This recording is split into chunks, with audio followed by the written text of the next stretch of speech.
Hi, I'm Marc, and on this channel I talk about Brexit and UK politics. British MPs have now warned that cuts to the UK's diplomatic mission in Brussels could undermine remaining influence in the European Union after Brexit. When the UK was still part of the EU, posts in Brussels were among the most sought after for British Foreign Office officials. However, their status has deteriorated significantly since the referendum in June 2016. After Brexit, the United Kingdom Embassy to the EU was renamed the United Kingdom Mission to the European Union, or UK MIS, and the number of staff was reduced by more than a quarter from 180 to 130. There has also been high staff turnover since 2016, and further staff reductions are expected in the coming years. In a new report published on Tuesday, British MPs on the House of Commons European Scrutiny Committee warned that a reduction in the size of the UK mission could harm the UK's ability to effectively exert influence on behalf of its geopolitical interests, as the report said. The cross-party committee has a Conservative majority, though, and its chairman, Bill Cash, was one of the early supporters of Brexit and a very worldly one. However, in his report, he expressed concern about the extent of cuts to the UK's EU mission.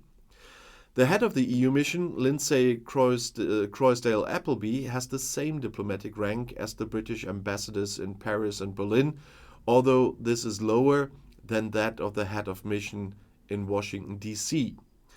And meanwhile, the post of deputy ambassador in Brussels has been abolished. The review is based on information from British officials in Brussels, but also the Welsh government and the overseas territories. It is part of a wider assessment of the UK's various diplomatic missions in the EU since Brexit, and aims to assess how new diplomatic missions operate and how effectively they achieve the UK's strategic objectives. And the report warned of a lack of transparency regarding the mission's tasks, its overall costs, and the work it carries out. And it referred to the UK's diplomatic cooperation with the EU's diplomatic service, the European External Action Service, and the EU Defence Cooperation Agreement, known as PESCO. The British mission spends about 20 to 25% of its time on issues unrelated to the implementation of the United Kingdom's withdrawal agreement or the Trade and Cooperation Agreement with Brussels, including foreign policy and defence, as the report said. But we all know Britain has been deeply divided since the 2016 referendum. The divides run between the parts of the country, between town and countryside, between rich and poor, between old and young. And there were fears that Brexit would not only have negative consequences for the British geopolitical stance, but also for the British economy and the EU. The exit negotiations, which British Prime Minister Theresa May formally initiated at the end of March 2017, could be completed after 2 years at the latest, was the hope. Didn't happen, because Great Britain originally wanted to leave the EU on March 29th in 2019. The supporters of Great Britain's EU membership argued primarily with the economic benefits that Great Britain derives from EU membership in the referendum. In addition, however, they also cited security policy and foreign policy arguments. And EU supporters said that although Great Britain is one of the EU's net contributors, the country got back many times the money invested through easier trade with the other EU member states. In Great Britain, this ensured both lower prices and higher investments and the creation of additional jobs while they were a member. And EU supporters estimated that 3 million jobs in Britain were linked to EU trade. And everyday investors from EU countries invested 66 million British pounds in Great Britain. And importing cheap goods from the EU ensured that every Brit could save about £350 a year. And EU supporters argued that the number of immigrants from the EU would not automatically fall as a result of leaving the EU. Well, from the EU it did, but from other countries it's rising a lot. As examples, they cited Norway and Switzerland, which are not EU members but still have significant numbers of EU immigrants. Just as an explanation, Norway is part of the European Economic Area, where freedom of movement of people applies, and similar treaties apply between the EU and Switzerland as well. And EU supporters said that Great Britain asserted its position better in conjunction with the other EU states than outside the EU.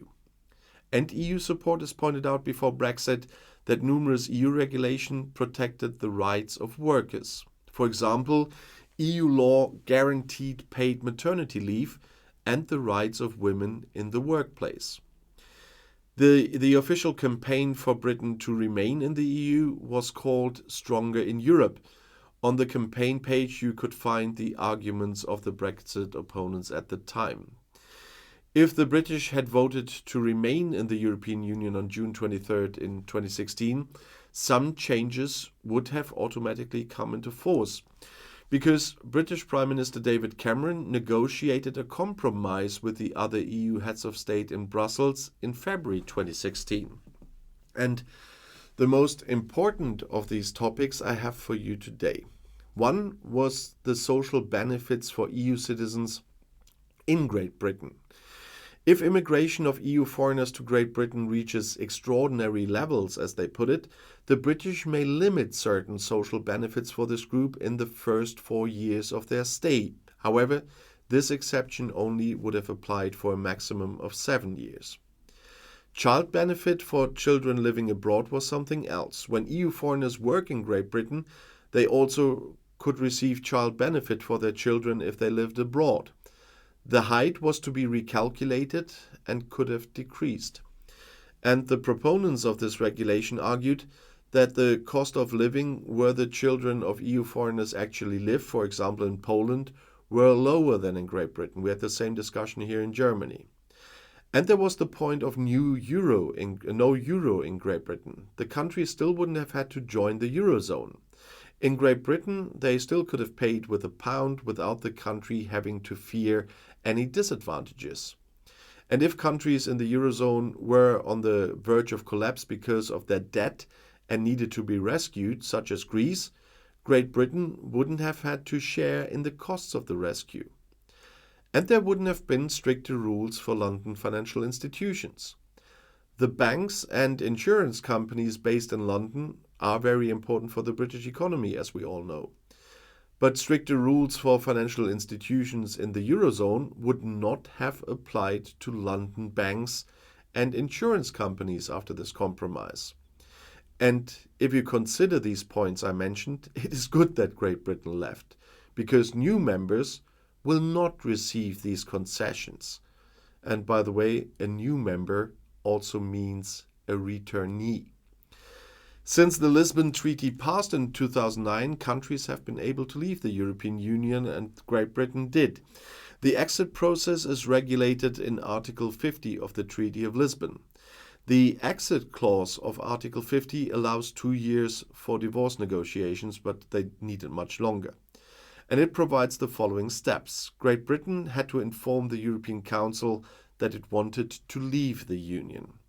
And the European Council then set guidelines according to which a withdrawal agreement should be negotiated. And this was done to the exclusion of Great Britain, of course.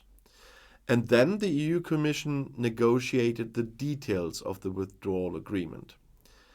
And that also determined how the EU and Great Britain relate to each other after the final exit. The withdrawal agreement had then to be approved by the European Parliament and a qualified majority of the EU member states, of course, excluding Great Britain. And from the day the withdrawal agreement came into force, the EU treaties no longer applied to Great Britain.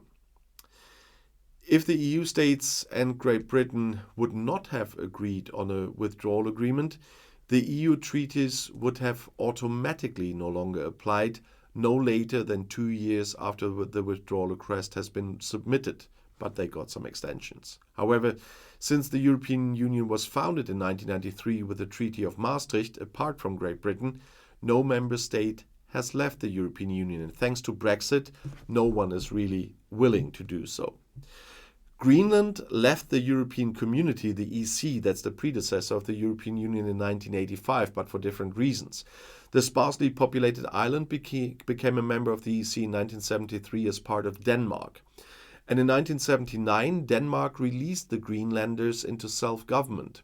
And in 1982, the islanders voted against EC membership despite high subsidies from Brussels. The main reason given was the autonomy for fishing, the most important economic sector in Greenland.